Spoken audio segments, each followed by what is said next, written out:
me heal you. Water, know my love. Remember my love. Hello everyone, and welcome. Oh, that was beautiful to hear that lovely music. That's from Kate Sutherland, a friend of mine, and that song moves me every time I hear it. So, welcome everyone. I know there are still a few folks entering, and I just want to let you all know as you're entering and joining us that this event is being recorded this evening. I also just want to let you know.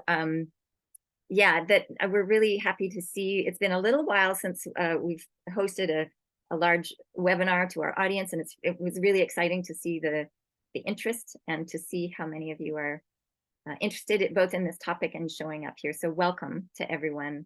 Thank you very much for joining us here. I might review a few Zoom tips and etiquettes as we just, I can still see some folks trickling in. But yeah, again, just a reminder that this event is going to be recorded. We just want to let you all know that captions are available for tonight's meeting, and you can click on the little icon there that says show captions if you want to see the transcript. There's some arrows on the screen.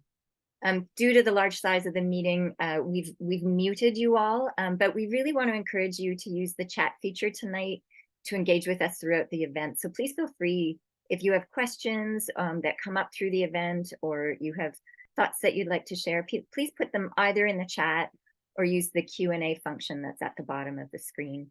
All you have to do is click on the Q&A box and add your question there. Just also, we'll give you just a brief overview before we get going that following the presentation by Danny and Courtney, we will have a discussion-style Q&A. So we'll love to collect up whatever questions or thoughts or comments are in the chat at that time. And I think, because we've got some wonderful content, I think without further ado, right now, I'm gonna just pass it over to Danny Lindemood from the Water Watchers and Courtney Skye from Protect the Tract for a land acknowledgement, and then they're gonna dive right on into the presentation. So over to you both.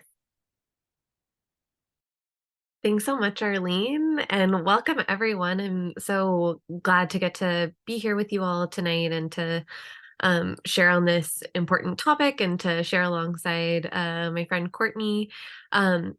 As with any gathering, it always feels important to start with a land acknowledgement. And we have a practice at Water Watchers of doing something that we call a living land acknowledgement.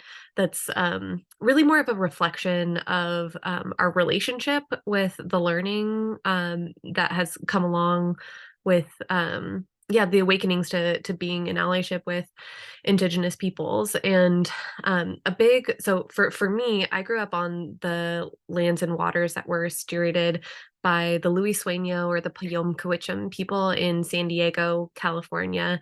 And I heard my first land acknowledgement when in 2015. And that was really the beginning of my own learning journey on what it means to be a settler, what it means to have made my home on stolen lands, and what it means for the relationships with each other and with the land and water.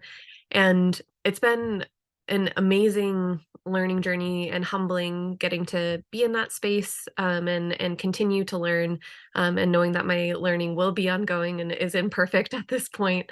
But one of the things that always strikes me when I'm thinking about this work that I get to do being in the ENGO sector is that I get to have a positionality that is quite privileged, and I get to be framed often in the light of being an environmentalist and someone who's doing great work to protect the environment, while people who are Indigenous, who are doing the exact same things, are criminalized and killed for protecting the land and waters that we all depend on.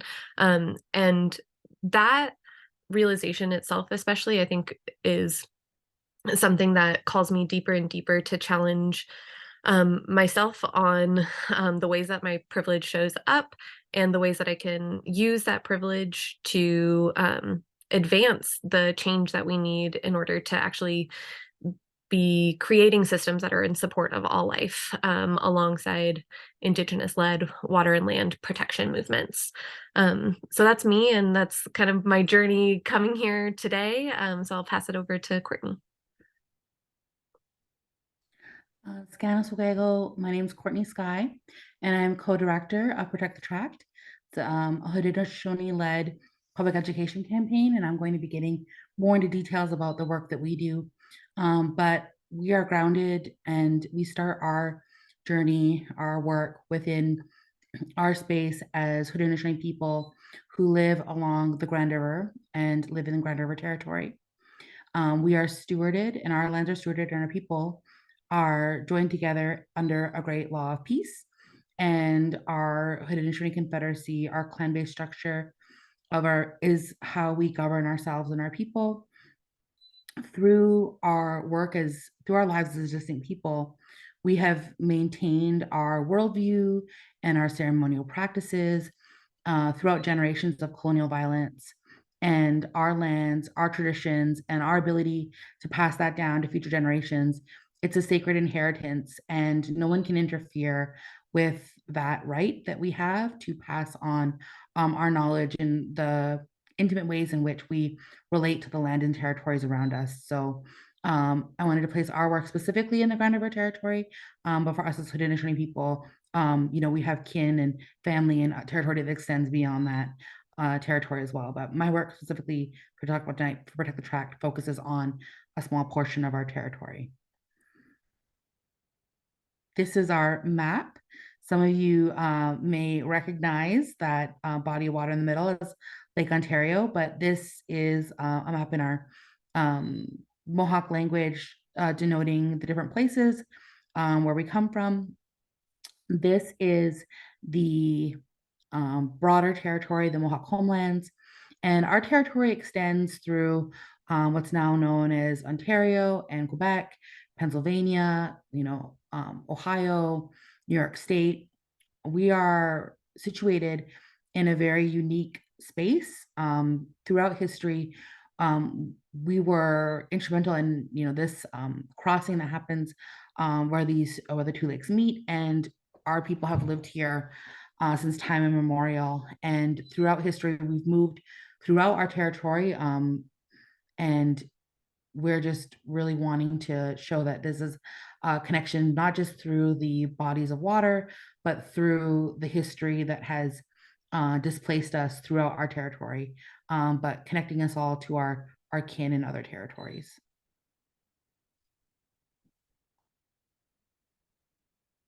So Courtney and I are very excited to get to share a little bit more with you tonight about the work that has brought us together, and we'll start that by sharing a little bit about each of our organizations and why water.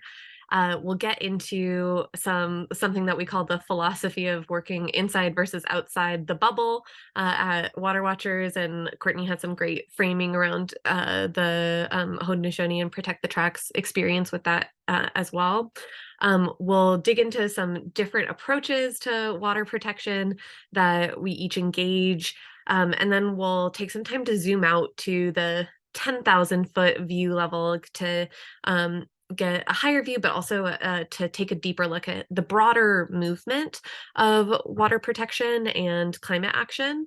That brings us together on more of a global scale. And then we'll get to have some time together in conversation, which I'm really excited about too. We're hoping to keep our time together today as engaging as possible for you. So we'll be switching between Courtney and I frequently throughout the presentation. And we've built in some question and reflection time for you to engage with us. So please feel free as we call out those questions and such to drop your answers into the chat. And over to you, Courtney, to introduce Protect the Tract. So folks may be familiar with some of the land dispossessions that have happened throughout the Grand River Territory in the past 15 years. People might remember 2006 when Douglas Creek Estates or Ganestado was going to be developed, and Haudenosaunee people protected that land from unwanted development. Unwanted development has been happening along the Grand River watershed basically since Haudenosaunee people settled here. And this again happened recently in 2020 at 1492 Landback Lane. And living at Grand River, living, through these two land defense actions, myself as someone, I was 18 years old in 2006, and I was a kid. I was young. I was not, nowhere near some of the central decision making and things like that.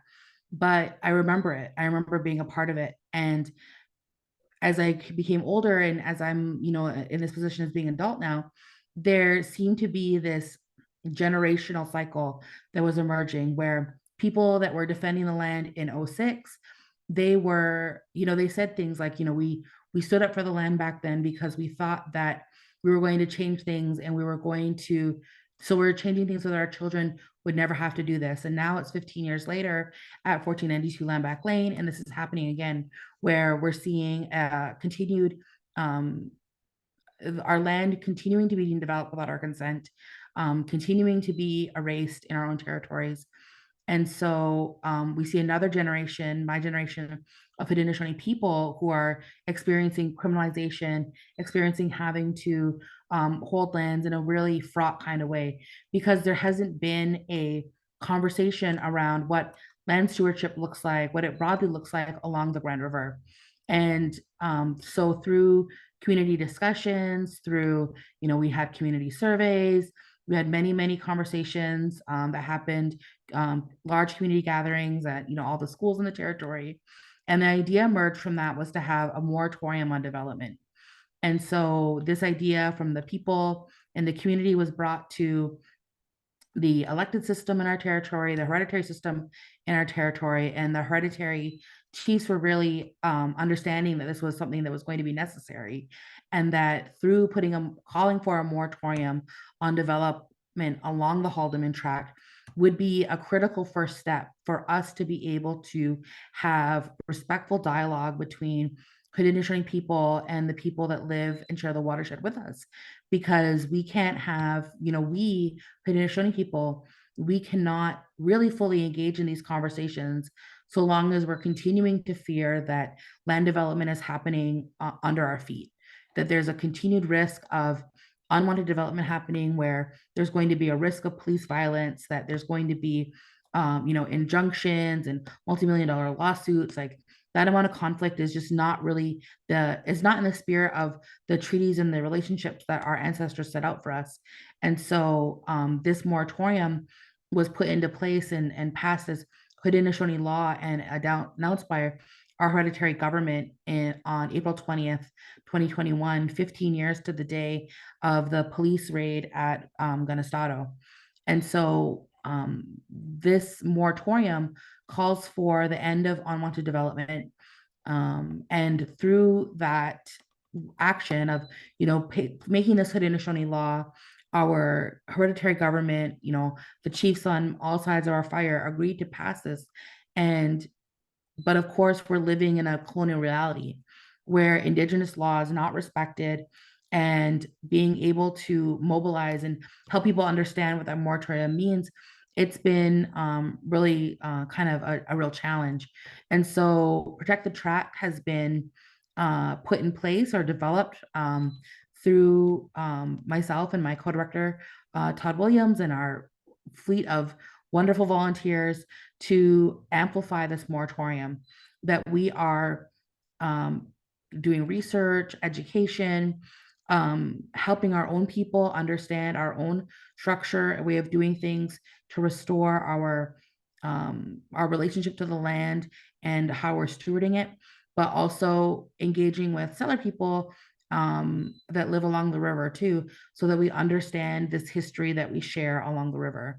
And so this is what Protect the Tract is doing, trying to educate all people so that we can then rethink about what this critical relationship is that we're having, that we're understanding our treaty-based commitments to share this land, so that all of us can prosper, especially all of the coming generations who are going to rely on this watershed after us.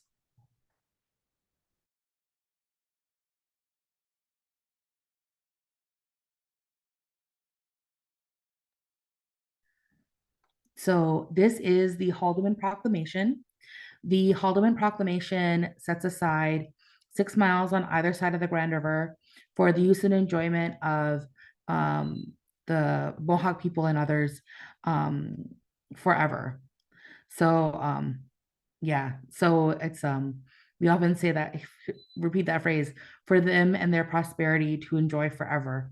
And this has been set aside for us to have. And so if not really familiar with the Haldeman Proclamation, the Haldeman Proclamation comes after a really intense period of warfare. The Haldeman Proclamation was made in 1784.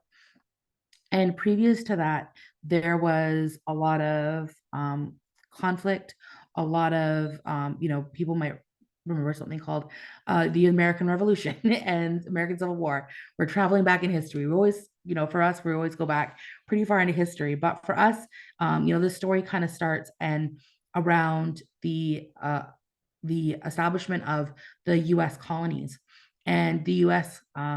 Claiming territory in New York State, which is where Haudenosaunee people were living. And there was an idea that we would side with the British in this war because there was a belief that British people were more likely to keep their promises and respect the sovereignty and the nationhood of our people. But it was really divisive amongst our people. And so it's a really difficult time in history for us. But essentially, we had fought against the Americans. And as a result, George Washington ordered something called the Sullivan Campaign. A man named John Sullivan, he was ordered to march on the Haudenosaunee territories and destroy us. George Washington, he was known as town destroyer in our language.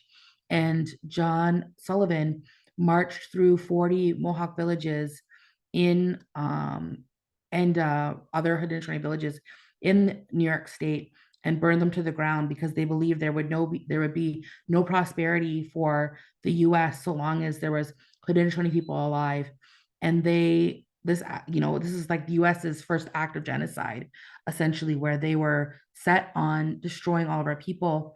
But obviously they were unsuccessful. Our people fled, were externally displaced to Fort Niagara, where they stayed until the proclamation was made. So they were able to secure this commitment from the British Crown for in compensation for the lands that we lost because of that campaign, and because of the establishment of the U.S., that we would have this protected area, kind of like a retreat, almost like a haven of safety that was secure for us to be able to have all of our people live, so that we would be able to recover and prosper, because we had been greatly impacted by colonialism, by warfare and disease. That this would be an opportunity for our people to maintain our distinct ways of living within this protected area.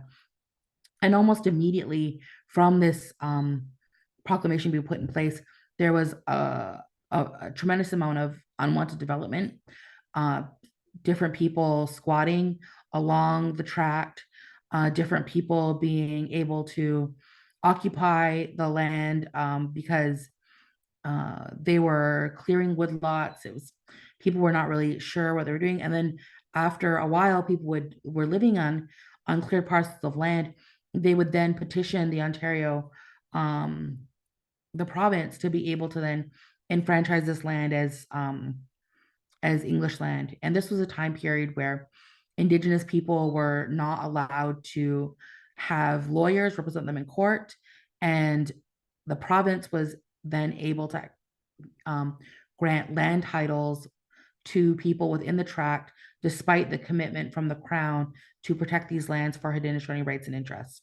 So there's been this long resistance from our people to continue to share the lands, to develop strategies, lease agreements, stewardship responsibilities throughout the ways that the community has been displaced. So for the people that settled at Grand River, they came here. Throughout time, the territory where we lived grew smaller and smaller. And eventually, bands of people that had settled along the river, they were put onto what's now known as Six Nations. They were moved to Ashwegan, and the reserve system was established. And so now what we have through the reserve is about 5% of the original land that was supposed to be granted within the Haldeman Tract. And now we are facing a lot of severe issues because of that. Reserves are some of the only communities are the only communities in Canada that cannot expand. Everywhere in the country, there's a push for expansion. We see urban sprawl, we see cities growing bigger and bigger, and reserves are not able to do that. They cannot expand to cope with their increased population. So for Six Nations, we have 27,000 band members, and only about half of them live on the reserve. And if you look at Google Earth, a satellite image of this part of the world, you can actually see the reserves from space, because it's a little extra green kind of postage stamp in the middle of all this development in southwestern Ontario, because it's because of the way our community continues to steward the land. We live differently in relationship to the land even now, where our people have maintained a lot of old growth, a lot of biodiversity, because we rely on that to maintain our distinct worldview, using different plants, medicines, all those kinds of things, trying to maintain that. But now it's becoming even more isolated within our own territory. So that's kind of like the specific history of where we're talking about here within the Haldeman Tract.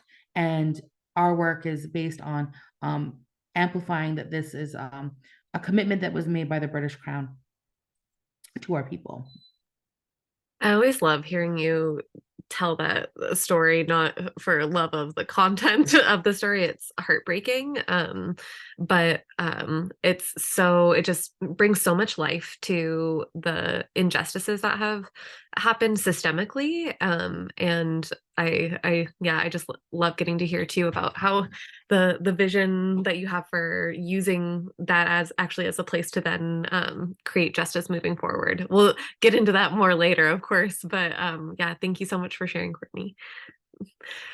And we are Water Watchers, an organization that was formed in the heart of the Haldeman Tract.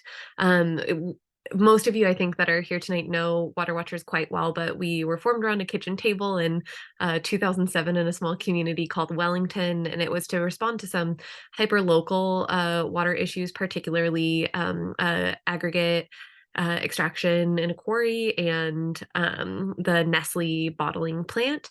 And over the last 7 years in particular, though, we've really gotten to grow from that hyperlocal focus into a provincial organization who supports and advocates and organizes people on water issues, including organizing in solidarity with other movements across Canada and the world. And on the screen right now, this is our vision and our mission in its current iteration, and it reads, "Our vision is a society where people recognize that water is inherent to all life, live in balance with nature, and build just relationships with each other. Water Watchers empowers people and communities to work in solidarity towards social justice through the unifying lens of water." And over the years, we've really been getting to live into more of an understanding of what it means to protect water. And we've been really grateful to deepen connection and collaboration with Indigenous peoples and Indigenous-led movements. And through our time in listening and in doing the work together, we've heard two resounding truths or guideposts that we live by, that we should live by if we wish to be allies in the work of water protection. And those two guideposts are to center Indigenous sovereignty and to deepen a personal relationship with water.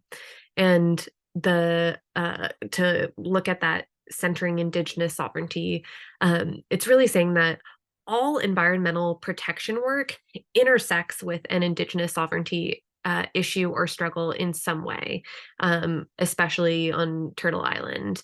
And to know that there are other movements to engage with, and there are ways on almost every issue to work in solidarity with and elevate the struggles for justice that Indigenous peoples are pursuing as well. And the other to deepen our personal relationship with water, that is really centered in that we need to start thinking of water not as a resource, but as something that's alive, and that we can really start developing a relationship with her. We like to call water as a her, to like embody that that aliveness even more, and that when we engage a personal relationship with water, that we understand the different things that water can teach us, can tell us that it holds what's happening on the land within it, and that we can see when it's healthy and when it's not, especially when we're in like a continued relationship with it. Um, so yeah, these are the things that we try to keep coming back to in our work as we work alongside Indigenous-led movements. And of course, there's always this question of why water? And this is actually a question to you, the audience. Why water? I would love to know, just from your perspective, why do you think that water and the land, why do you think that water is this place that we've chosen to focus on?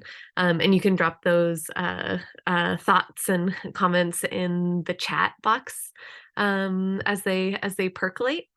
I think that there's no real right answer to this question, because water is really made of everything. Kathy says, because we're made of water, without water we would perish. Yes, like water is woven through us, absolutely. It's a connector for all life. Water is life. We're not separate from water. Water is essential, it's fundamental. It is beautiful, and it does need our respect. I love these answers. Please keep them rolling in. I reduced it down to a couple of the answers. I think there's more than this, really, but as has been said in the chat, water is life. It is literally the fabric of everything on this earth. It's woven through all life, all creation, all of our kin, all of our beings. Water in that way is this like universal thing, right? Like every single being has a connection with water and can understand on some fundamental level the importance of water. And that is especially true for humans, I think, where every single person, whether it's flushing their toilet or brushing their teeth, or the water that we need to drink to sustain our bodies, swimming in water, everyone has an entry point into the importance of water. And that means that we have an entry point that we can engage with everyone to bring them into this water justice movement. And it's very intersectional in that way too. It touches every single social justice issue. Water can intersect with a lot of other broader societal issues in general.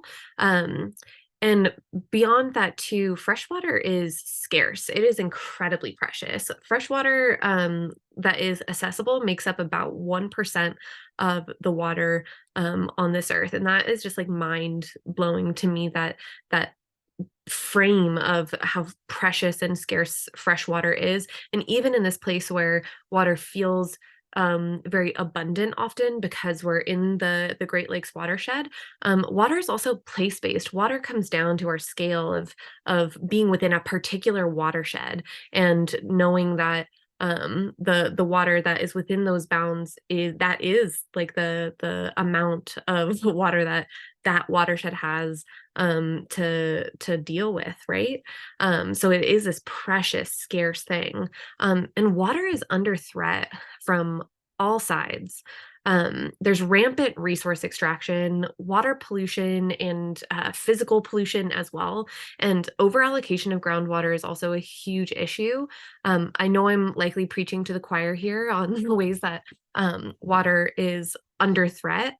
But I think the really powerful thing to think about too, within the frame of water being under threat, is that all of these same threats to water are also threatening the existence of Indigenous peoples across Turtle Island. We see in this article that's highlighted on the left here, the idea that the last 33 caribou, this really sensitive species in this particular place with the Wet'suwet'en, who have their cultural practices connected with the caribou, and that it's being threatened by a pipeline going across land. And caribou are especially sensitive to habitat fragmentation.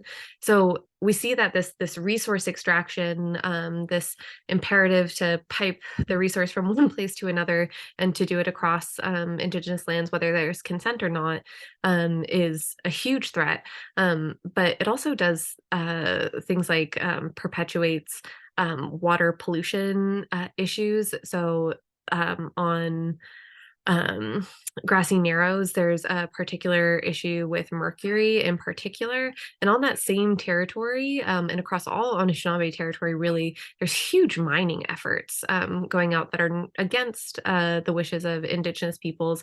So we really see like how the ways that water is under threat is echoed in the ways that Indigenous peoples are under threat as well.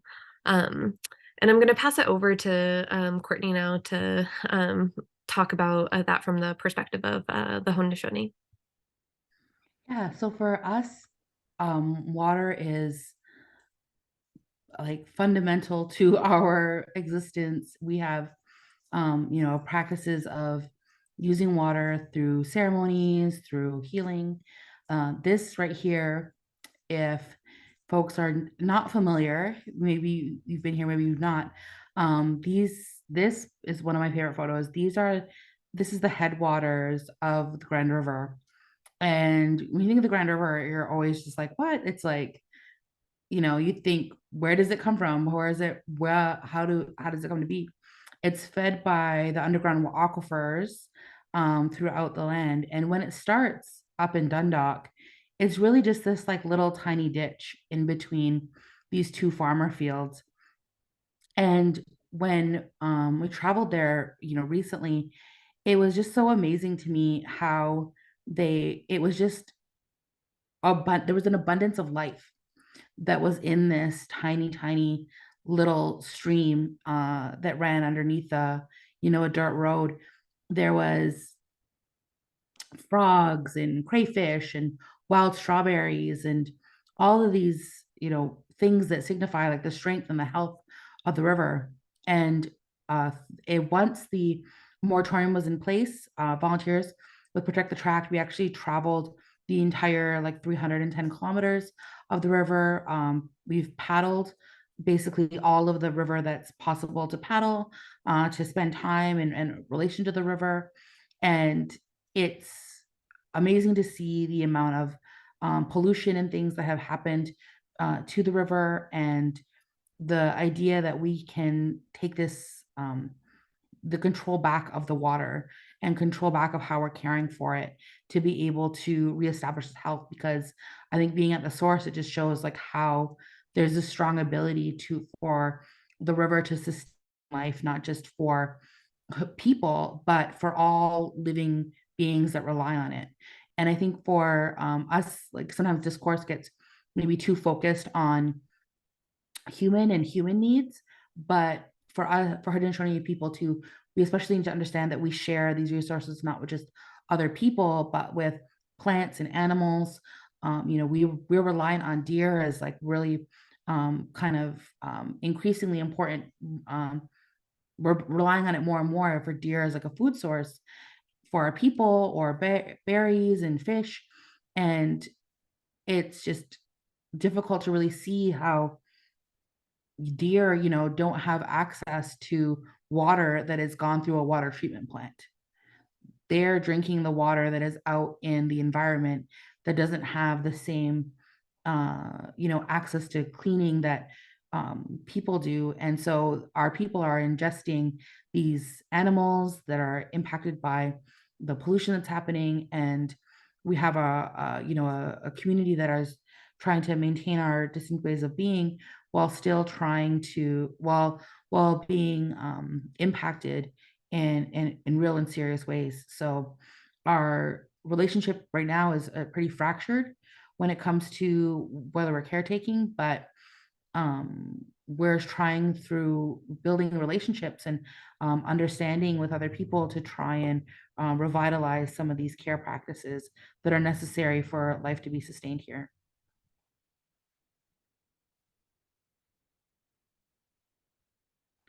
And these are just some examples here of things that we found while we were paddling, that there was so much change as you traveled into more densely populated areas of the river, that life had been deeply impacted, that there's a high number of contaminants that are found through environmental studies, but also the efforts and tactics that have been used by our traditional government to exert that sovereignty and remind people how important water is to the environment. This, it's kind of hard to see, but in the center, that is a cease and desist that was put in place towards formerly Nestle's, now known as Blue Triton, kind of the same company, but they are, using millions of liters of water every day and continuing to ignore Haudenosaunee needs and the realities of our community. There's as people may be familiar, there's a water crisis amongst First Nations across Canada, where we were unable to build infrastructure for our communities despite our lands being exploited for basically building Ontario, Canada's, the country's economy. And our communities experience, things like boil water advisories and inability to use water. Six Nations itself is not listed as a community that is under a boil water advisory, but and we do have a new kind of state-of-the-art water treatment plant. But what is not told and what isn't included in some of the federal stats around that is that in order for you to have access to that water, you have to be connected to the water line. And the water line has to go down the road through your house. And even though they're installing the pipeline along the road for water, they don't connect it to people's houses. It's left to the individual families to be able to then connect the water line to their house.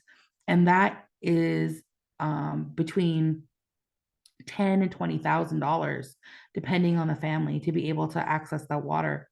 And it's very difficult for, elders, some of our families with very young children. It's a real burden for them to be able to do that. So only about 40% of our community actually has house access to the water that is in the, that's coming from the water treatment plant. The rest of the community is reliant on wells and cisterns, and we are seeing more and more groundwater contamination in the community, whether it's from dumping or different kinds of different varieties of contamination happening.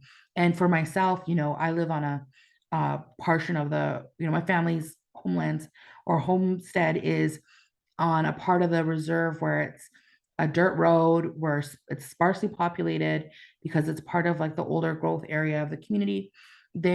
Where they're never going to pave our road, let alone run water down it. And my family's reliant on bottled water to be able to meet our needs in our home, to be able to have access to clean drinking water because of the way that the groundwater is affected in our area.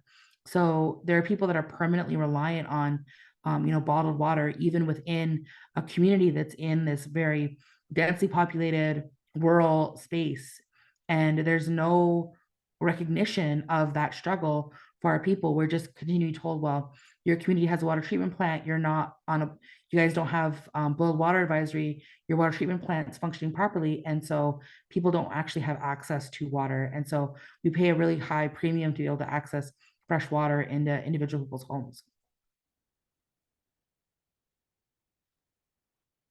So we've just spent this time framing just how precious water is, and all the different experiences that emerge with water, and around the struggle, and that we don't treat it like it's precious, and that we don't treat it like it's a human right for people to have. And that always kind of sparks me into this question of like, how does this happen if water is this precious thing? How is it so threatened? How is it so inaccessible for so many people? And this is I think that there are many different analyses of the power and the politics and the economics behind this ongoing harm to water. But we're going to present our analysis at Water Watchers for why this isn't working, which is a concept that we call the bubble, and how that concept has transformed our conceptualization of the actions that we actually need to take to protect water and beyond. So, the bubble. That we talk about this idea of working inside the bubble, and when we say that, what we're really talking about is this idea that people hold that if we present the facts, and that we will prove that the injustice that's happening, it is truly happening, and that people and politicians and companies will have to do what's right. And what this looks like in practice usually involves working through the avenues of engagement that are available to you within this system or within the bubble, such as submitting a public comment during a consultation period, or perhaps delegating to city councilors. And inside the bubble, this work is really fueled by a core belief that we will win on an issue because the truth is on our side. In fact, that we must win.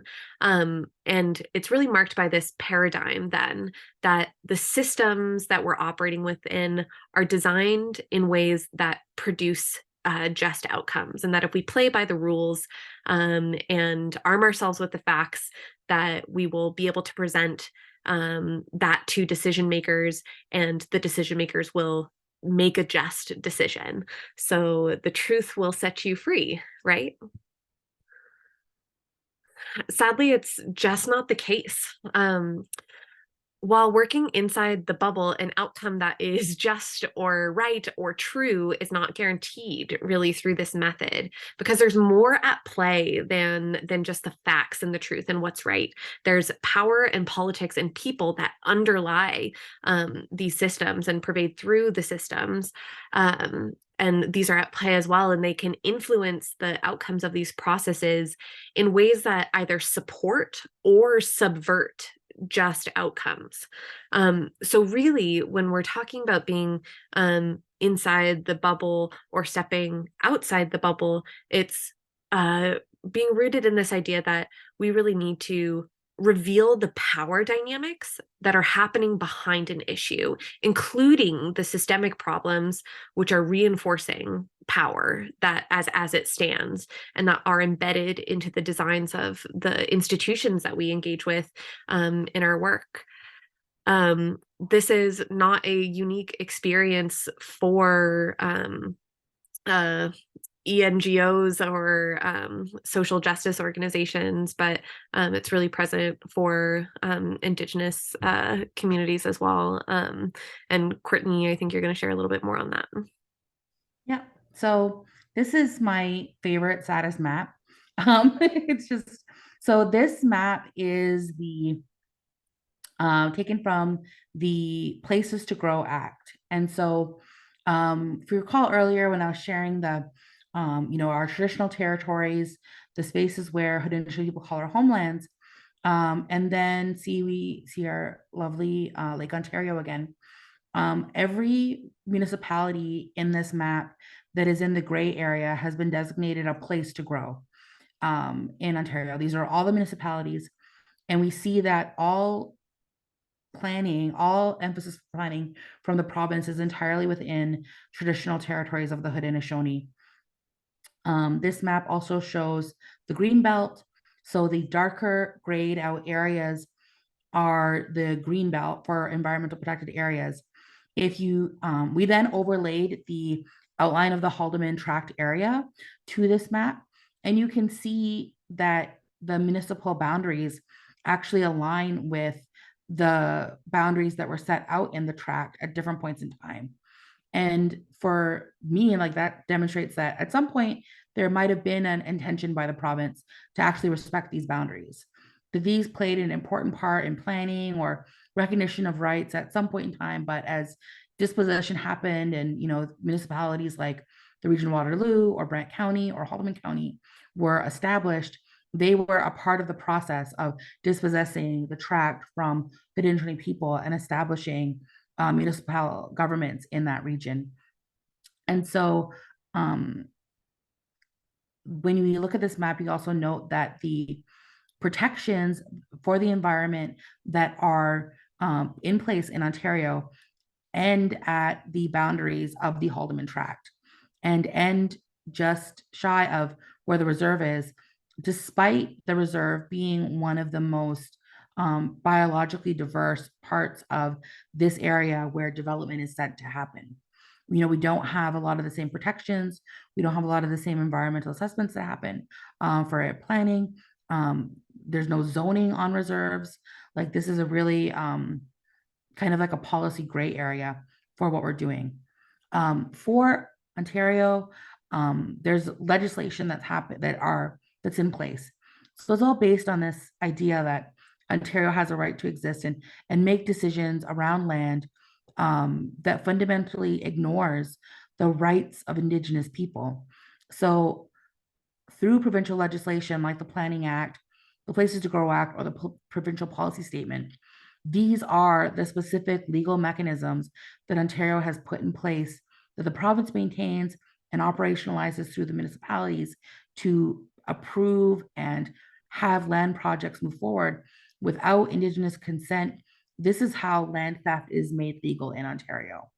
And this is what sets up the legal regime that then puts Indigenous people like the Haudenosaunee at odds with individual developers who then follow a municipal established process which doesn't respect Indigenous claims around traditional treaty territories.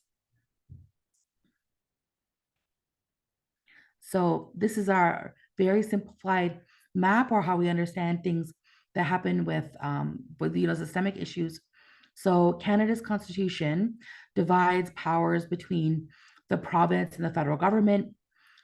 Provinces are responsible for municipalities, and the federal government is responsible for the Indian Act, and is one of the main ways that Native people living on reserve interact with the Canadian government. And because of this siloing that happens, there are very few ways in which provincial and municipal legislation upholds the First Nations rights that are entrenched in Canada's Constitution, whether that's like Section 35 rights, those kinds of Indigenous rights that affirm that pre-existing treaties like commitments made in the Haldeman Proclamation are in Canada's Constitution.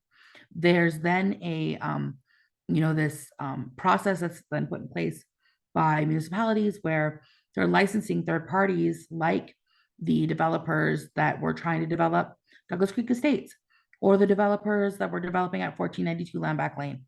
They are following a process that the state puts in place and maintains, and there's no obligation for them to ever consider the rights of Indigenous peoples when it comes to that land. And there's no, the federal government, even though they've developed a process for Indigenous peoples to contest these land dispossessions, there's not a process for the return of these lands to Indigenous peoples.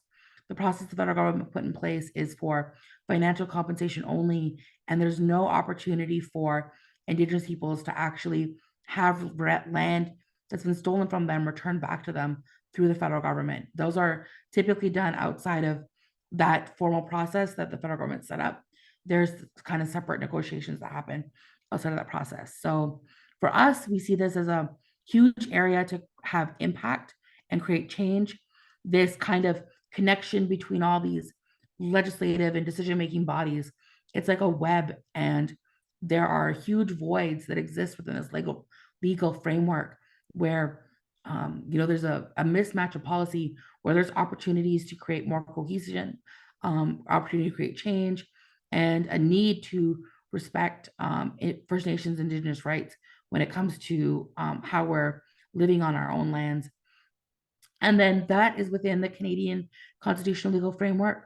We also see outside of this framework completely, international human rights mechanisms as a way to understand Indigenous rights. So for example, the United Nations Declarations on the Rights of Indigenous Peoples, that framework outside of Canada's constitution really sets out the minimum standards for Indigenous rights when it comes to how we interact with colonial governments.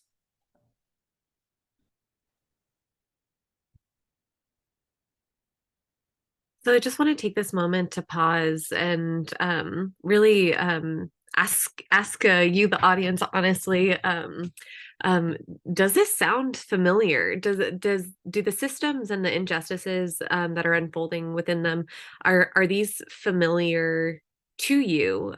These ideas that perhaps systems aren't aligned to produce protective outcomes for water, and perhaps systems are aligned to systematically dispossess Indigenous peoples of their land. Does this feel like new concepts, or is it familiar ground for you?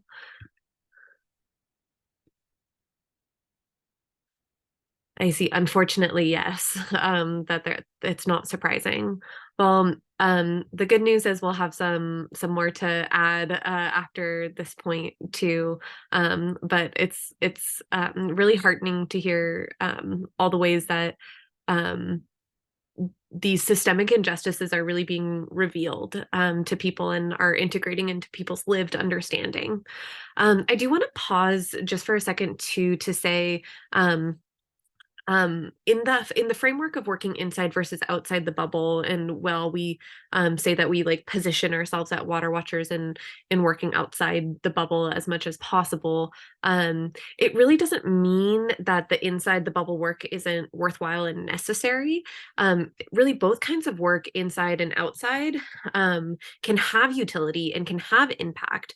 But for us at Water Watchers in particular, and I would argue many people in the environmental and climate sector in general, we're working on issues with really short timelines for success, or for impact, and thin margins for success within that, when we're talking about enacting like an environmental protection from a looming threat. So we don't have the time or the resources often to work through slow, bureaucratic, and often biased processes inside these systems, which has really driven us to look for other strategies and solutions outside the bubble. And I think the other thing too to highlight is that this what we've talked about like before this point, it really shows that the colonial systems we have in place are not adequately protecting lands and waters. This realization has brought us into the recognition of the need to be in deeper allyship with Indigenous people who have and continue to be on the front lines of protecting lands and waters particularly. But first, I'm going to hand it over to Courtney to talk a little bit about their strategies for achieving change.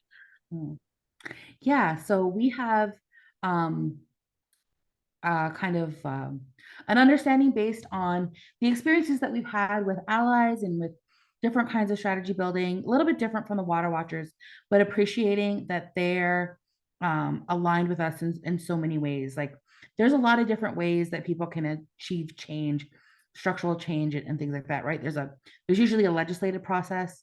So Typically, legislation has a regular policy review cycle. So if you are looking to, affect change in a provincial law, sometimes there's regular studies that are announced for those legislations, every 5 years to review that legislation, maybe amend regulations, things like that. And people can participate in that process. They can, you can write letters to your to those committees, participate in that committee process. I've done that a number of times, providing advice to the Senate or the Parliament or a provincial committee around a piece of legislation that they're considering. That's one way to create change. There's also a political process, which I think a lot of activists do participate in this middle realm where they're building political pressure for a more responsive approach than what's normal. So you might be using and trying to expedite some of the things that are within legislation. Like, let's say a piece of legislation says that zoning can be overruled by the minister, while you're advocating to the minister to use their legislative powers that are already set out to be able to affect change in a certain way. Maybe a call for specific action like that. But it might also be, creating like public awareness campaigns or something to try and change regulations that happened. And my mom has a great metaphor for this, like the difference between like the law and regulation. Laws might say something like you have to wear pants on Wednesdays, but the regulation will say you have to wear blue pants that fall at least 5 inches past your knee on Wednesdays from 8 a.m. to 9 p.m. Like, there's a huge difference in what the law says and what the regulations say, and regulations can often be changed by the minister without having to go through a formal legislative review process. So that is a way to create a lot of change as well, where people could affect change. And then there's radical tactics. So this can be grassroots efforts to disrupt process that utilize many diverse tactics, strategies. This is where we see, 1492 Land Back Lane, Gunestado, where they've been able to protect land from development without using any of these processes, without engaging in any of them, by using community mobilization to be able to protect land from being developed. So we see all of these things happening. We see at Protect the Tract, we see all of these things happening in different ways. And we also see people move between these different strategies as well. We see people that maybe have been moving kind of towards the right of the scale as they become frustrated with processes, not seeing the responses that they're looking at. We can see people using different tactics at different times, depending on the issue that they're looking to create change in. There's different opportunities that maybe are more within the policy development framework versus outside. And I think one of the great examples of this outside of environment is around missing and murdered Indigenous women, where we've seen both a legislative process like the National Inquiry, which was very colonial within a colonial structure. But then we also see a lot of people doing radical tactics, a lot of marches, a lot of awareness, a lot of disruption to raise awareness about that issue as well. So there's a lot of different ways that we see this.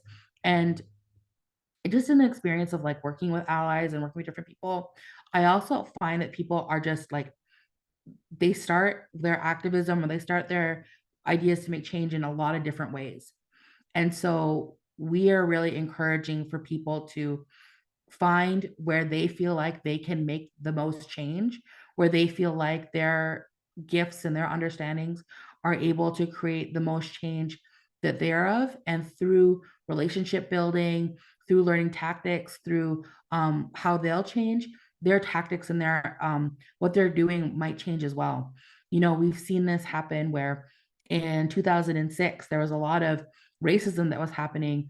People in Caledonia and Haldeman County were really resistant to what was happening with Haudenosaunee people asserting their land rights. But then in 2020 at Land Back Lane, those same people came to the land back and said, I remember 06. I remember you guys taking the barricades down and trying to act peacefully, and nothing happened. We've sat here, we witnessed nothing happening to respect your land rights. And now we see this, how you guys having to do this again. And, you know, we don't agree with it. We think that we've seen you struggle and try to be peaceful and try to create change, and there be no response from government. We understand why you've grown frustrated again that this is happening. So people that were very resistant, you know, over 15 years, then became interested and more supportive. And then, you know, as time went on, there were some people who said, you know, they came out to visit, would meet people through their, you know, through their actions, might started bringing dinner or started coming out for meals, you know, every now and then, once a week with people. And those have become lasting relationships that have really transformed people, their activism, but also just like really restored a really healthy relationship between us and what's happening with our neighbors and how we understand how we're living and relating to one another on the land. So we really want to encourage people, no matter where they're at. Don't let, you know, you don't have to become a lawyer or a history professor to be able to be engaged in this conversation. There's space in all of this tactics for everyone. And I just like, I echo that. We need everyone in this movement, in these movements that intersect. But it was making me smile when you were framing that, like through this diversity of tactics, that you might arrive to a place where you're like, oh, like this is really like my strong suit. This is my skill. And I feel like we've arrived there in a lot of ways organizationally at Water Watchers. So I want to spend a little bit of time too, just sharing about kind of our journey to get there and where we've landed, and hopefully where we'll continue to grow into as well. But for us in our work at Water Watchers, we started our journey to get outside the bubble when the organization was founded. We spent a lot of time and resources working to educate ourselves and arming ourselves with the facts, but we weren't seeing results that were proportional to the facts. So we started questioning and grappling with that reality. And through this grappling process, we realized that the political and regulatory systems that we were working within were really were really designed to support resource extraction, not protection. And we actually often joke that the systems of policy and regulation were meant to regulate environmentalists, not the environment, which is a sad thing, but alas, we laugh. But once we had done this kind of like awakening, we took some time and started thinking about how we could apply a different analytical lens to the systems around us. And we developed a new theory of change that really revealed how we'd been toiling inside the bubble, trying to get these systems of power to work for the environment. And it opened our eyes to the power dynamics at play that keeps these systems from effectively upholding and protecting critical ecosystems. And through that, we started using outside the bubble strategies where our theory of change is much more centered on creating the social and political pressure and conditions needed to ensure key decision makers enact environmental protections. And at that point, we started really embedding these mindsets and strategies into our programming and practices, and particularly surrounding the ideas of grassroots organizing and campaigning and movement building and allyship. So I just want to talk a little bit about the benefits of this kind of an approach to using building grassroots advocacy power through water. Like what can that bring? And one of the things that it brings is it's a first line of defense for the people who are present in a community, in a place, can hear about and recognize the threat as it's emerging. Being able to have those eyes and ears to see and to recognize that injustice is unfolding is actually makes us be able to be responsive to it. And of course, it creates a localized capacity then to be able to respond to that threat in a timely manner through the training that we get to do, through the guidance and campaigning and shifting around those capacities to the people that we work with. We get to help enact that. one of these really, really powerful things that emerges through this approach too is this recognition of the role that power dynamics play. A lot of people who have come to Water Watchers and needed help in protecting the environment, it is their very first experience with feeling betrayed by their government. They've gone most of their lives without having to even question if the systems were designed to support just outcomes. So it's this powerful moment of recognition where people can move through the world with eyes wide open to the ways that systems are designed to empower some and disenfranchise others. And that creates this intersectional spillover. This idea that when you start applying that lens, that you can see more and more how interconnected environmental and social justice issues are, because they're all like underneath those larger systems that are designed to create profit and concentrate power. And last but not least, it creates networks of support. There's people in places all across Ontario now that have this localized capacity, but then they also see the interconnections between other grassroots movements and struggles to protect water. And it's quite amazing to watch them connect in with each other, even outside the frame of Water Watchers. But it's also amazing because as they connect, they can actually elevate their issues to even higher levels and create platforms where they can become provincial issues rather than these really like local water threats. And it's quite cool.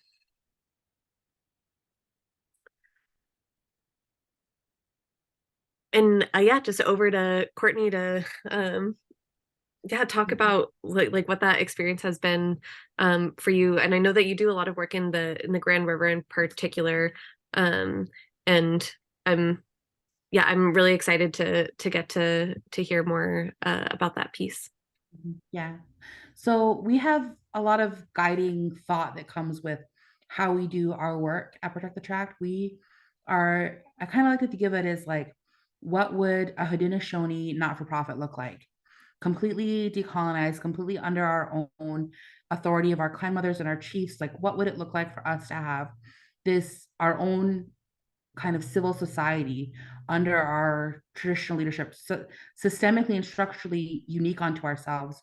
And so when we do that, we have a lot of this picking up a lot of the advocacy and the work that our aunts, uncles, grandparents, great grandparents have done to protect the land and the water. And so one of those things is a land rights statement that was issued in 2006, which kind of spelled out a lot of this dynamic that we're talking about. And it's really important to understand that we are, as a people, like seeking justice on like a systemic level, and it's not necessarily directed at individual people that are living along the tract. We understand that this is a shared territory for everyone. And one of the things that, was talking to one of our traditional leaders, and I said, when I go out, like, what do you want me to say to people? Like, what do you want me to make sure people understand when I'm doing these presentations? And they talked about it's a violation of our treaty to deny other people that they can also be here with us. Like, our agreement set out that we understand that other people will be here with us. Like, we are not violating our own treaties. We're not violating our own agreements to then deny other people their nationhood, their identities, their prosperity. But we're asking for ours to be respected in turn, and for the rights of the generations that are coming after us to have that, have their rights respected as well. Because our outlook on land it's a very small c conservative. We're talking about only using as much of our resources as we need to survive, because everything that we're using, we're taking from future generations. They are going to rely on this. And so there's a lot of our elders or a lot of our traditional keepers talk about that. Like, the food you're eating, it's taking, when you take that plant, when you take those medicines, when you pick medicines, when you do any of these things, you're taking it away from your children and your grandchildren and your great grandchildren. So what are you doing to make sure that their prosperity is being ensured? And what tools and resources are we developing, strategies and tactics that we're going to leave for them to be able to pick up in the work that they're doing to, deal with climate change and deal with a lot of the environmental harms that have been inflicted that they're going to bear the burden of dealing with. So we know that there's been a lot of pressure and, a lot of things that our ancestors went through. We don't really understand or appreciate it.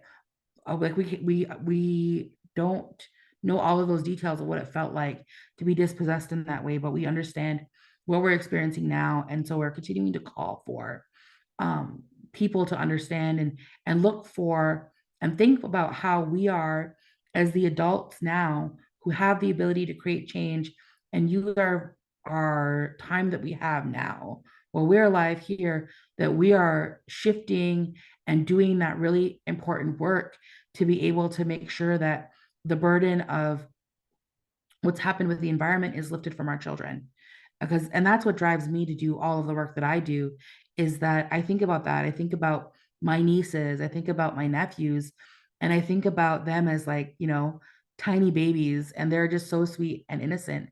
And I think about everything that I don't do, every inaction that I decide not to do, it will then fall to them, that they will be the people who are going to have to bear the burden of that because I was too scared or too tired or too shy or too worried or did all these things that kept me from acting in a way that would help them in the future. And so that's a really big motivator in our worldview around how Haudenosaunee people are always willing to do a lot of really radical or sometimes seemingly like risky things to protect our land, because we have that mentality around making sure that we are doing all that we can within our abilities to protect the land and water for our children. So we also have, I also should say that talking about the radical tactics, I'm a big policy geek. I love nerding out on things and information and data. So Protect the Track, we're really big on that too. And we have a big part of our crew that we call ourselves the nerds of land back. But we do have, outcome measures and things like that we use. So we do have a vision, mission statement, but we do believe that our sovereignty is maintained by our people who are knowledgeable about their connection to their land, that they're confident in their identity, and that they're politically engaged. And so we have, and we measure ourselves year to year to know that we are informing our people, that we are empowering our people, and that we're building relationships with our people to be able to be more politically active, more understanding of their role and responsibility. So we are really striving to use those kind of metrics to be able to drive our work. We're not worried about other, we're trying to be very people-centered in how we're measuring our impact, to know that through working with us or going to our workshops or hearing our presentations, that people feel like they're more connected, more confident, and that they are more aware of who they are as individuals. That's so beautiful, Courtney. We've spent a lot of time in the presentation up to this point really being rooted in the ideas of the local level and what it means to be organizations that are working in a particular place. So I'm as a wrap up to the presentation portion before we move on to some little bit of time for discussion. I'm going to take some time to zoom out and share a really salient analysis of the context of global environmental degradation and social injustice from Johanna Macy, who is a modern philosopher and social movement theorist and transformation scholar. And she says that in our time right now, that there are three simultaneous stories happening, that we are observing and participating in a world that is simultaneously flatlining, breaking down, and being rebuilt all at the same time. And Macy describes the flatlining as this kind of like business as usual or colonialism. The breaking down she calls the great unraveling, that there's that business as usual is actually killing us and it's killing our planet. And in response, the economic and health and governance and social systems that are built around business as usual approaches are also unraveling in different ways. And while the systems unravel that aren't supporting life, that we're also simultaneously moving towards different kinds of systems, which Macy calls the Great Turning. And this is evidenced by movements that honor people and planet and our kinship and connection with all life and confront a whole host of social justice issues. And the Great Turning in this context, we could also name as approaches that are getting outside of the bubble. They're moving from this in the bubble, things as usual, the system as it is, to imagining something different in pursuit of a different societal operating standard. And I just invite you to notice that for various reasons, this analysis of our current system and world, these three stories might resonate with you, or you might find yourself rejecting it outright as an analysis. But I just invite you to notice in your body or in your mind how you're responding and reflecting on what it might tell you about your positionality within these stories. Maybe business as usual has served you or your company or your family well over time, or maybe you're on the opposite end of that spectrum. Maybe you've been deeply impacted by the unraveling that's happening in this moment and are feeling that pain really acutely. Maybe you're inspired and motivated by the Great Turning. So whether these three stories resonate with you or not, or however they hit, I hope that we can all agree that we're in the midst of something, of moving towards something different, or at very least that the lack of a protective ecosystem for water illustrates how desperately we need to move toward more sustainable systems and societies that will sustain all life.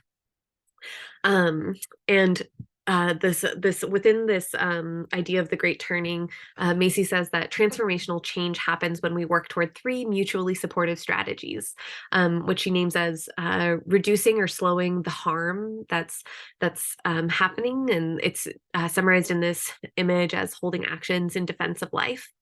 There's also the need to transform systems, which Arlene from Water Watchers here sometimes calls like facing with courage the truth of what is driving a lack of protection for the environment and each other, that our current systems are not serving the many, but the few.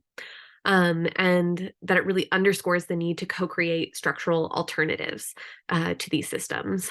And then there's also this area of shifting values and consciousness. And Johanna has this great quote, and it goes something like, any new structures or patterns will die unless they are deeply rooted in our values and in our belief in what is worthwhile and our assumptions about the nature of reality. And this is really slow but critical work. And in short, we are shaping the world, and when we become aware of the values that are informing our work, we can participate in shaping perceptions and values that are in support of all life. And that's really what's brought us towards braiding and working in solidarity, that living this out for us has been really rooted in one of those guideposts that I spoke to at the beginning of our talk, which is centering Indigenous sovereignty in all that we do. And at Water Watchers, this has meant that we're braiding our water advocacy work with local Indigenous-led movements, which has had the effect also of elevating the profile and the scale of our work and the impact of it significantly. But it's also enabled us to pursue pathways to sharing our resources and our time and our platform with allies like we're doing today as well. Courtney, do you have anything to add before we move on to a little bit of discussion time?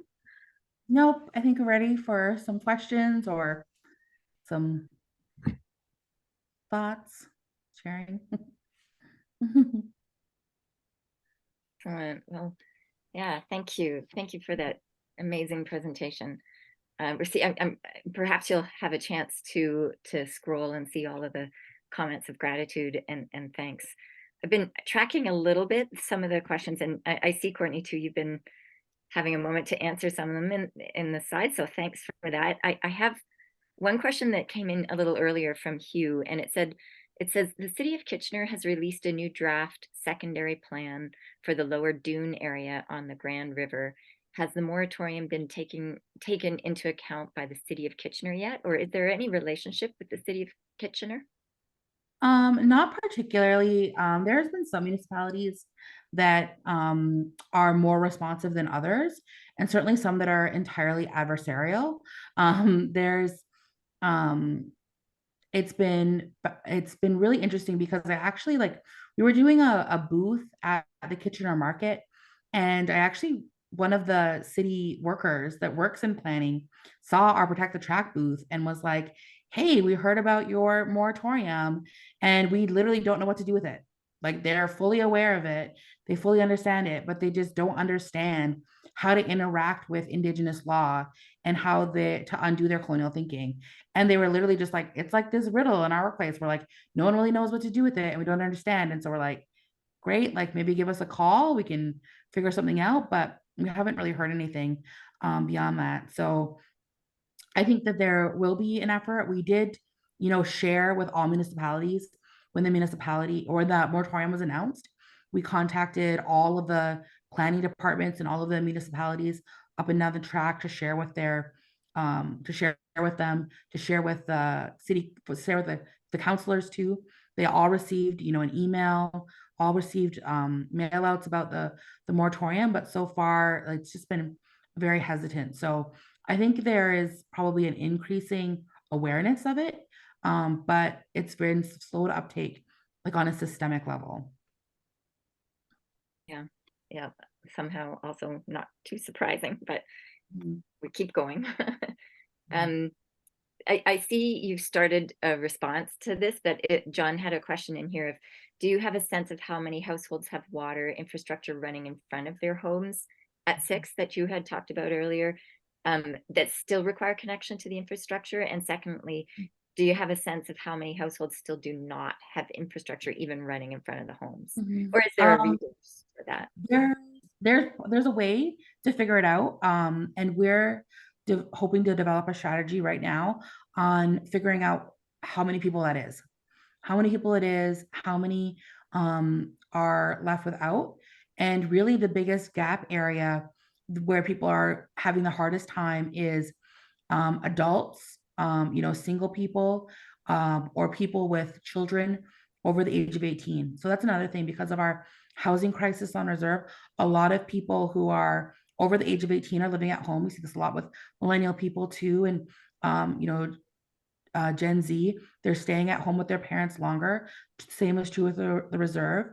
They're not able to build or have rental property on the reserve, and so the houses are more like densely occupied as well, and like have generations. But if there's a household, say, of parents who are still working out of the elder range, and they have their adult children living with them, they have the hardest time accessing financial support to be able to connect their houses to the water line. So I've asked our elected council to kind of give us an estimate, because I do see us developing some kind of campaign or effort to be able to create a fund to supplement the costs for those families, or even, and we've talked about being able to help people who are reliant on bottled water to be able to have that burden alleviated from them, or at least support them in developing strategies that would limit their reliance on bottled water so that there's less microplastics and things being introduced to their households. So we're in the planning stages for some of those responses. That's amazing. Thank you. Here's another question that was in the chat, and different folks were weighing in on it, but do you think the Greenbelt development reversal, hopefully, is an example of people power and working outside of the bubble? So I think maybe you both could give that an answer. Yes, a big resounding yes. We worked on that campaign at Water Watchers. We worked to help establish the Greenbelt Promise campaign. It is without a doubt overwhelming political pressure that created that decision.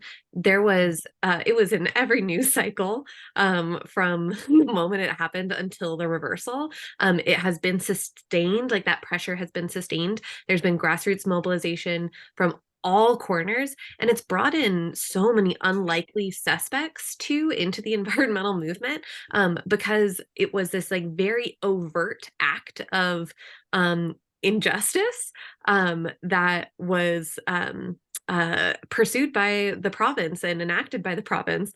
And a lot of people from all spectrums of the political spectrum came in support of getting the Greenbelt back into protection.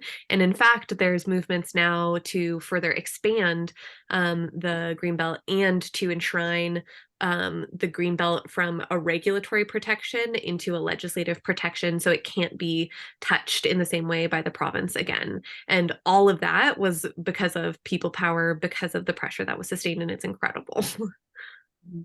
Yeah, and I would just add that what's been really interesting too is to see the efforts to extend those protections into the Grand River watershed, to expand them there. And I think that's really necessary to be able to see that expansion, because I think there's been like the continued exploitation of water just really doesn't understand like what a vital resource the Grand River is. It's 310 kilometers in this densely populated area, connects all of our communities, and we've treated it like a garbage can when it's really a life force. And seeing those protections extend there are really important, because there's a lot of development that's happening that the river is not going to be able to sustain itself or sustain the people that are living around it. So I'm really excited to see where that momentum takes those protections that are happening in Southwestern Ontario.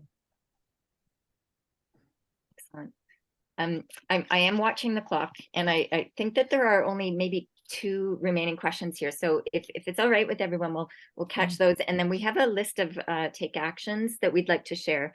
So if it's okay with folks, we'll just go a few minutes over here. There is another question that was to you, Courtney. It says, I heard you mention on the Storytellers podcast that you were creating a podcast based on the clay we are made of. Is this still in the works? Oh my gosh, yes. This podcast has been in the works forever. We are working with Susan Hill to develop the podcast on so hopefully all platforms. And we're in the recording phase of it. We're developing our audio assets for it right now. And we are very looking forward to that podcast launching. It's going to be pretty exciting. We also have like a really cool like teen telling of it, like a graphic novel coming from based on the clay we're made of for a younger audience as well. So we have those, and we also are working on launching in some of our ally areas, because we have ally hubs in different parts of the watershed. In Brantford and Haldimand, we're going to be having book clubs based on the clay we're made of, and then also another book by Rick Montour called We Share Our Matters. So those are both Haudenosaunee authors that are looking at, storytelling and stewardship along the Red River. And those are part of our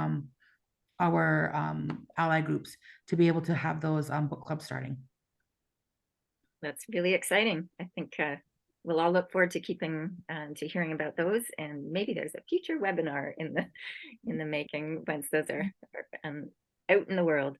All right, so this last one that I'll share here, it's not really sure exactly if this is response that we can arrive at right now. Somebody shared a link in the Q&A right up at the top, and the text says, we have more questions regarding the future for sustainability in our municipalities when the site for research has come to pause a pumping of the wetland and fen being destroyed by a mine by Suncor in the north called McClellan Lake Wetland Complex. Why are they not protected by any land use agreement? And why can't the province or IPAs be designated when these projects displace communities and they're not being protected? So that's a big question outside of the Haldeman Tract, it sounds like, but I don't know if you had any thoughts. So what happens a lot of times in with IPAs or when lands are held in third parties. So a lot of the requirements for the Crown duty to consult on projects and things like that are triggered when it's Crown land or First Nations reserve lands. But when land is held by a third party, so it's in an individual person's name, that doesn't have the same duty to consult as the land would have if it was owned by the province or the municipality or the province or the Crown in some way. So that's how a lot of development does happen without considering, Indigenous rights or having any type of those environmental protections. It's being developed by a third party, and those third party interests are seen to supersede Indigenous rights when it comes to that land use. So I'm not very sure about this one in particular, but typically that's one of the ways that those processes are skirted, because third parties don't have a responsibility to do consultation or anything like that. So I'm not saying that's what's happening here, but that's typically like automatically, like, so I'm thinking like a lot of times that's usually what happens, because especially in like say like even the Haldeman Tract, like a lot of times people say return Crown land to Indigenous peoples, while there's no Crown land in the Haldeman Tract. There's no way for us to do that. And it depends very specifically on what it looks like within that municipality and how they're set up, because it's a patchwork across the province as well. It's really frustrating to have to try and navigate all these different processes because it's different wherever you go. Yeah. Seems like it's almost a design. Looks like that group was actually land over landings. That I understood that a little bit longer, so later. Well, thanks for that. And I want to take a quick moment to really extend our sincere gratitude. Courtney, you're always so willing and available to join us, and we are deeply grateful for the work that you and others are doing through Protect the Tract, and for the ways that we can find ourselves working together. It's an honor, and it's got a much bigger impact, I think, when we can do it. So I want to thank you so much, and we want to make sure that folks get access to the resources of Protect the Tract. And like Danny, of course, thank you as well for your presenting and always doing so with such a big smile on your face. So could we put up the slide and I think, yeah, Hareen's gonna put some of these actions in here. So some of the things that you can do is to go to the Protect the Tract website, and you can learn a lot more about that organization there and different points of connection and different events and such that they have going on. There's a Solidarity 2022 Solidarity video series that was generated, and all of these resources are getting identified in the chat. So if you can take a moment to copy and paste this, and actually maybe what I'll suggest too is that we will share these resources out to everybody who RSVP'd to this event after, so that you can have the hyperlinks. I think one of the things that we'd really like to direct you to, there's a Solidarity resources page on our Water Watchers website, some things that you can do to deepen your own learning journey. We have and would love to invite everyone to take a water pledge. Essentially, the pledge is acknowledging that water is a basic fundamental human right and should be available for everyone, and that as an individual, you'll take the time and energy that you can in the ways that were kind of expressed here according to your particular gifts, to encourage governments of all levels to take up that responsibility, and at the same time commit as you can to not partaking in bottled water if you have alternatives available. So yes, there's many other actions in here. There's places where you can donate or make support for, in particular, the Protect the Tract Youth Winter Retreat, and we'll make sure we share that link. And, you know, just keep your eye out for ways that you know, maybe we can all work in solidarity towards the outcomes that we all actually are expressing here as desired for all of us, for all of life, for all of those yet to come, and for all of those human and non-human kin who we share this place with. And I think I'd like to just, I think there's one final slide that we often finish with, which is just saying that although the work of water protection is definitely non-partisan, it is definitely not apolitical, and that this is like building grassroots power and solidarity with Indigenous peoples and social justice movements is the way to ensure all waters around us have a better chance for sustainable, just future with water for all of life.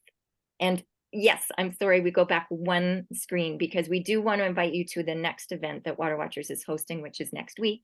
It's our annual general meeting, and we just got confirmation that Patty Krawick, who's the author of a book called Becoming Kin, will be our keynote speaker.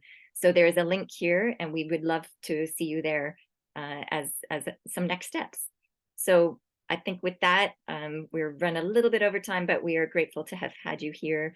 And thanks once again so much to Courtney and to Danny for sharing your thoughts today.